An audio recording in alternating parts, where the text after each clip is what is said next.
Hello everyone. In a previous video I explained how to tie wideners, and the way I explained it was every third row you would put in a widener row and make loops that were progressive.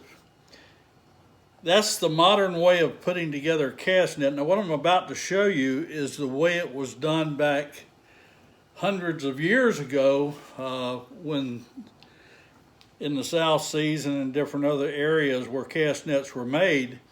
The problem with the modern way is that the knot that holds the loop tends to slip and can widen your mesh. With this method, you don't have that slipping and it makes a lot cleaner net. And what you do basically is you have your normally you would do two plain rows beneath a widener row. In this method, you'd have one plain row, then you would have a row of loops, and then the third row would be where you catch that loop and tie it into a widener. In other words, this is a net I'm working on. I would tie my mesh over to where the other wideners are. In this net, that's going to be about 9 loops down. And I'm using a flying stitch to make those mesh. It's actually going to be, the 10th mesh will be where my loop goes. So I'll go ahead and do those.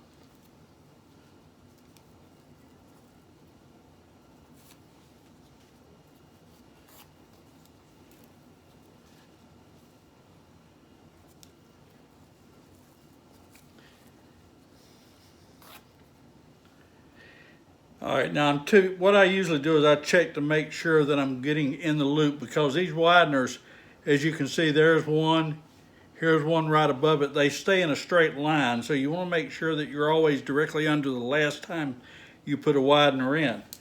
But this time, instead of putting a widener, what I'll do is I'll go into that mesh where that widener is above, and I'll tie a regular mesh with the flying knot. Now I'll go back into that same mesh. You can see right here I'm going back into the same mesh and I'm pulling that up and I'm putting a sheet bend on it. And what that's going to do is make a loop. Let's see, I'll show you the loop here that we just made. All right, here's the mesh, and here's a loop attached to that mesh. Okay. So anyway, I will continue on until I finish the net, putting those loops every 10 spaces. I'm down far enough, I'm putting in 10 mesh between the wideners. And in a minute, I'll come back and I'll show you how this connects on the next row to finish a widener and make a real clean net. Okay, while I'm at it, I'm at the end of the loop. You'll notice that what I do is I tie my net together as I go. In other words, it's a continuous piece of webbing. And the way you do that, basically, is you keep a tail on this side, on the left side, or right side, I'm sorry. And then you have the twine that's attached to the needle. So what you'll do is you'll come in here and put your gauge in the two sides, and you'll, with your finger, measure about how far it would take for another mesh. Once you've done that, you tie a overhand loop.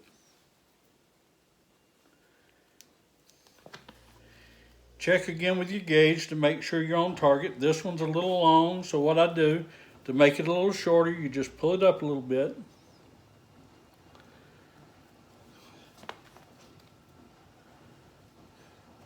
And you'll see that knot at the bottom is right about equal with where the gauge is. Now what I'll do is I'll tie a double sheet bend, or actually it's a double hitch. And that's just go through once, go through twice, pull down, and that hooks that together, and it makes a mesh right there where you'll start your next row. Then what you do is you come down where this string is,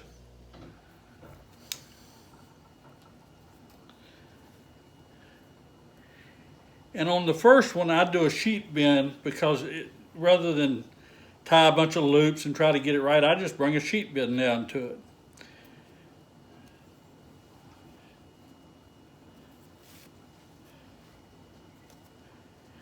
From that point on, what I'll be doing is using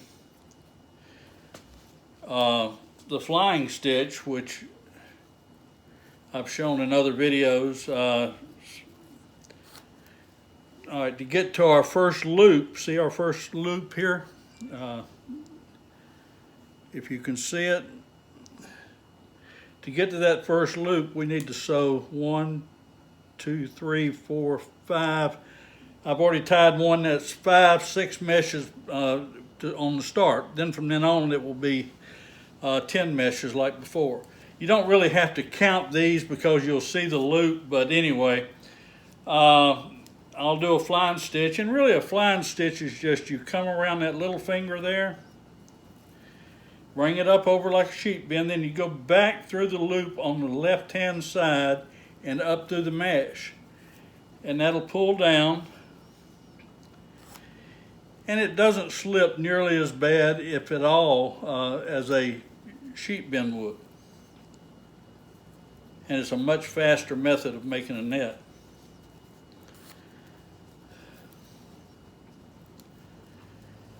Okay, now you can use that same flying stitch when I get to this loop. I'll show you. We got 2 more to go, and then our loop.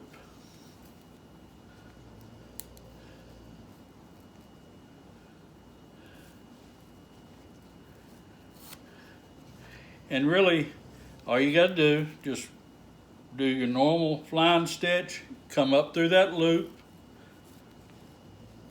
pull it tight, and this way, if you'll look, your widener is attached at the top and at the bottom. There's no slipping, and it makes a nice, clean, smooth net all the way through. I would say that I'd like to take credit for this. It's not a new technique. It's been around a heck of a lot longer than the technique that most cast net builders use. But it's no harder, and it does make for a more streamlined net that is stronger. And again, like I'm going to start another row. That's 1, 2,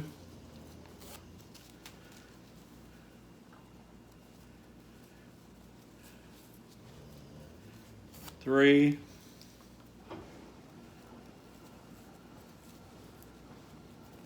4,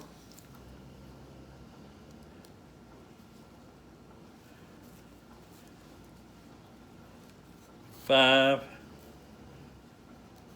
6,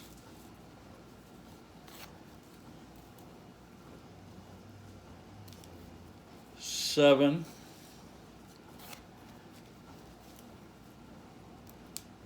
8,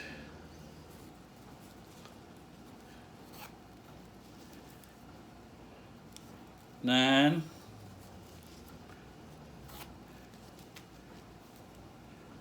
10. All right, that's 10 meshes, and there's your loop.